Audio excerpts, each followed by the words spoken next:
So today is January 16th, and Monday is Martin Luther King Day in this country.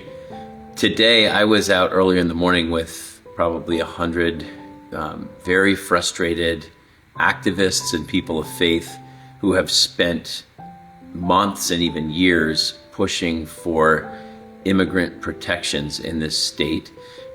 We've been pushing to get a bill through the Assembly and the Senate. We thought that would be our potential stumbling place because for actually years now, Senator Scuteri and Assemblyman Coughlin have refused to bring forward the Immigrant Trust Directive to a floor vote. It hasn't made it out of committee or even into committee. But that all happened last week. It made it into committee, it made it through committee, it was voted on by the Senate and the Assembly, and now all it needs is that magic pen from a governor to sign what became the immigrant protection package into law.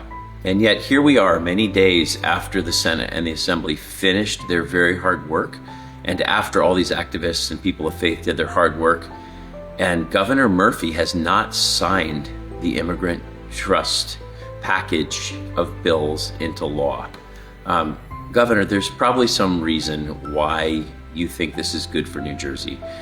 Maybe you're afraid of Donald Trump, and a lot of us feel very afraid, especially when we see what's happening in Minneapolis and many other cities around the country when Trump unleashes the beast against the state. But to be honest, what we're afraid of here is the silence of the state in support of immigrants. And that has been the case for this whole year. You have been almost entirely silent. The Assembly and Senate were silent through numerous raids on warehouses.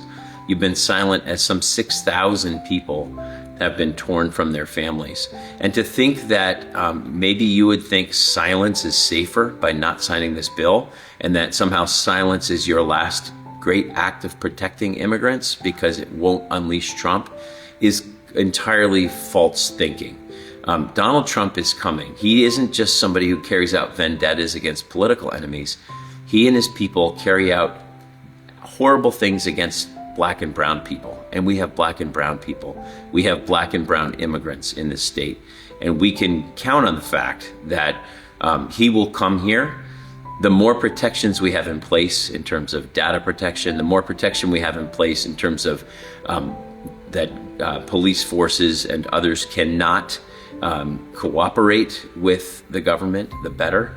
And so you're leaving us in a very, very sad place if you don't sign this bill. MLK Day is Monday. I hope you're waiting to dramatically do what you should do at this time and in a very big way demonstrate that the state is going to stand up against the abuses of the federal government. I hope that's why you're waiting until Monday. And if so, I applaud you.